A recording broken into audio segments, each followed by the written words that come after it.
True story, and one you're going to recognise.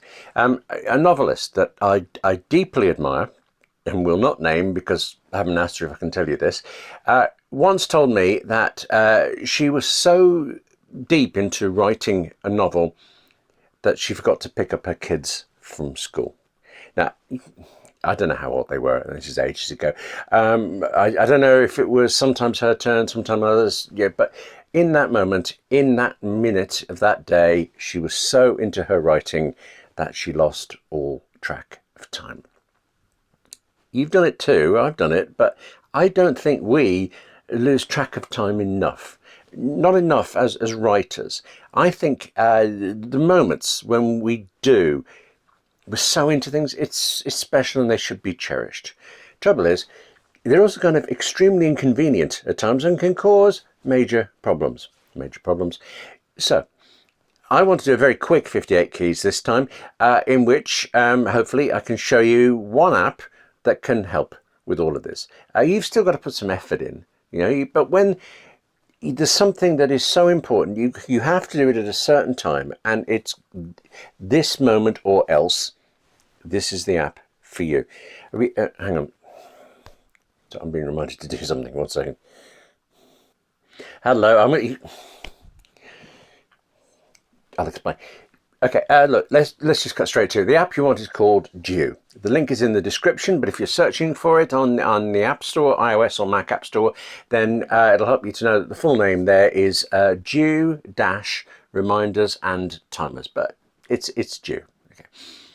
All it does is remind you to do something. But it's not a to-do app, though, not really. It isn't a full-on task manager kind of thing.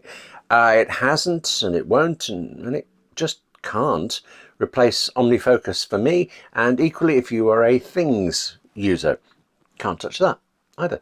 Actually, I mean, if you just use Apple's own reminders, then that does more than Due actually wants to. But when there is this something you have to do, and I mean you have to do it, and you have to do it at a specific time, then Due is for you. There's one version of Due for the iPhone and Apple Watch, and there's another separate one for the Mac. Here it is on the iPhone, where I use it. I was going to say I use it most, but yeah, let me come back to that. When I use Due, I use it a lot, and I use it most here on the iPhone. That's because I can do this. Open the app, swipe down, type, I don't know, phone client, tap there. Lots of options, but I don't care. 1 hour, that'll do. Okay, right? I mean, maybe, this happens to me a lot. I've just spoken to someone, they say they're up to their next something. Call me back in an hour, would you? And I will. Don't care what I get into in the meantime, I'll call back in an hour. But I could equally, well, actually, let me just change this and show you. Pick one of the offered preset times, add or subtract a few hours or a few minutes, or specify a precise date and time. Then tap. Okay. It's the 16th as I record this. I don't really want to stare at you for 24 hours as we wait for this to do something. Let me cheat. Okay. And here, actually, I swiped to save the changes, just like it told me. 2 minutes. Okay. How have you been? Why haven't you been right? No, hang on, don't ask you that because you'll just ask me straight back. Anyway, is it 2 minutes? Yeah, surprisingly, yes. There you go. Okay. Sped up a bit. A notification. It's time for me to phone this client thing. And I don't think you saw anything special there. Notification popped up, then it went away. The phone clients bit, it turned red. If I look in the list in Due, it turned red because it's late. And well, I'm talking with you. I'm not phoning these clients, whoever they were, about whatever it was. Pretty much total failure.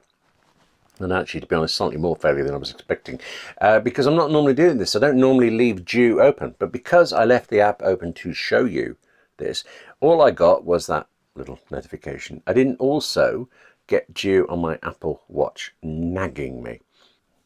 Yeah, and that is the word. It isn't Due, it's nag.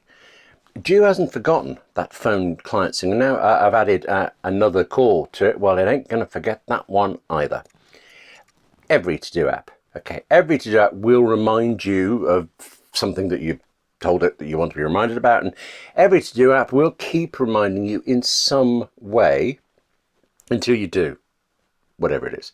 But Due will not shut up, okay?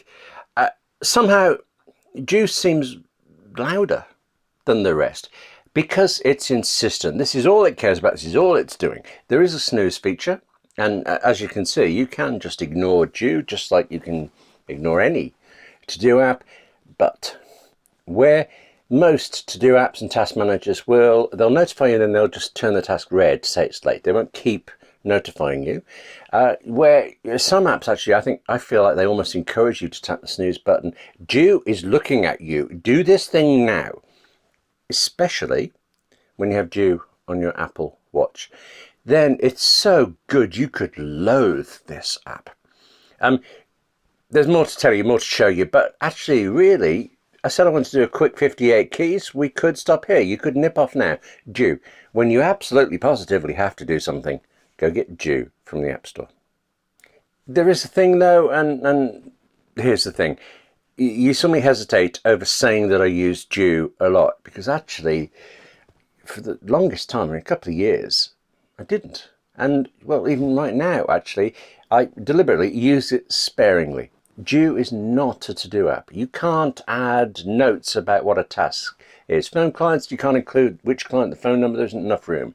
I can't ask Due to show me all the emails I've got to write or all the phone calls I need to make. It's got none of that. It's more like just a blunt tool, a get on with it now kind of tool. And as much as, with 58 keys looking at apps, I love exploring different writing apps. It means we don't have to write for a bit. I prefer using just one wherever I can.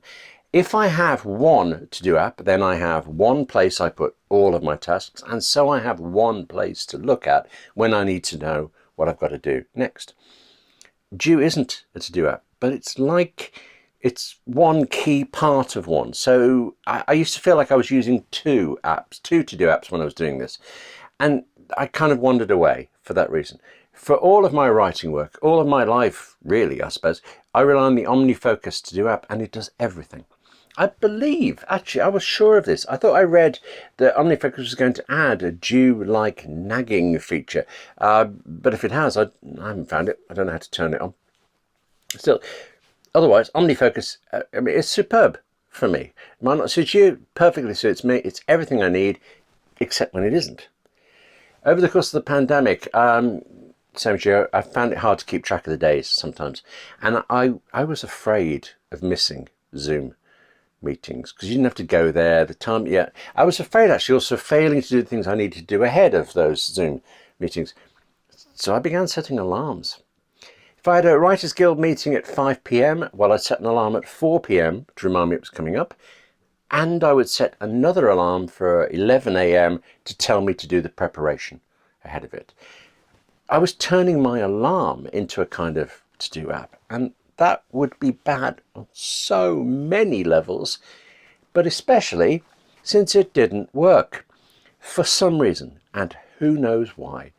If you ask Siri on your Apple Watch to set an alarm, well, it will do it. And if you have Series 5 onwards, whatever, it will tell you aloud that it's done it. But what it's actually done sometimes is enter the time for an alarm, and sometimes it hasn't always just then switched that alarm on. Also, I have a problem at the moment. I don't know if it's just me, but I can't edit an alarm's name on my watch. I can't change Prep for Writers Guild to Prep for Client X, and I don't know why. I just know that if alarms don't work, well, then there's hardly any point to them, is there? And in this case, with tasks and reminders, I know that if alarms do work, it's a patch, it's a workaround kind of thing.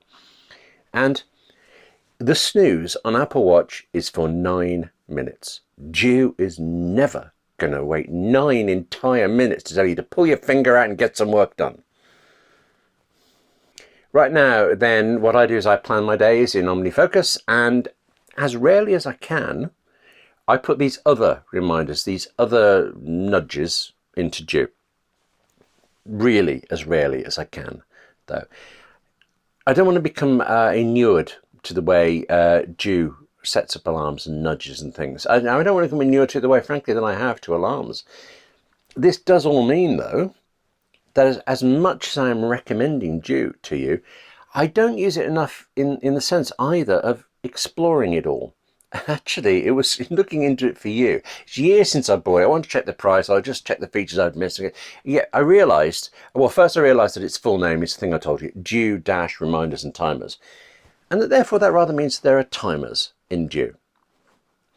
On the iPhone, you can set up in Dew, I think it's as many timers as you like, and you can run them all at the same time. And I think now I've found this, because I'm talking to you, that's going to help me a lot in cooking. That's the best example I think of. I'm going to use it for that. But I also know it's helped me today with writing. A writing project of mine, it went wrong. It just completely dead, and it's broken me a bit. Hard to keep pressing on, isn't it? You know. But we have to keep pressing on, and the way I do it is set a timer for 1 hour and just write. Don't think about anything else. Don't dwell on anything else. Don't do anything else. Just write until the timer is up. On the one hand, you've then written something.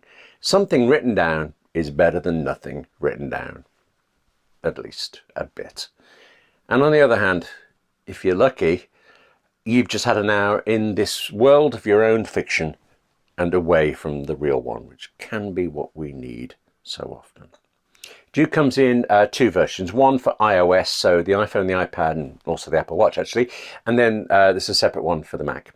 It costs $7.99 for iOS and $14.99 for the Mac.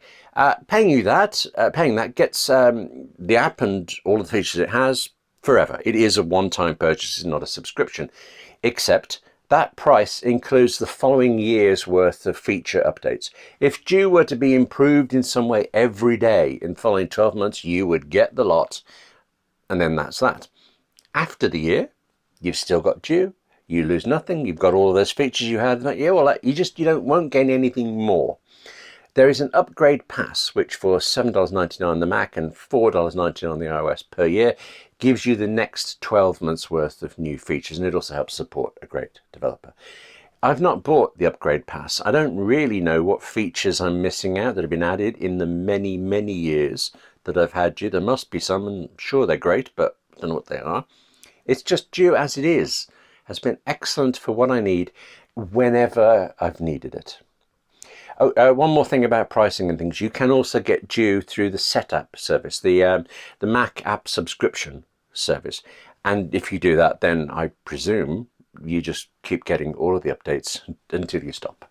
That would seem to make sense, wouldn't it? That's it for this edition of 58 Keys. I just now have to remember which clients I was supposed to ring and about what. Thanks for watching. Take care of yourself. Write more, you and me both, and I'll see you soon. Tell you what, let's set an alarm for that, okay?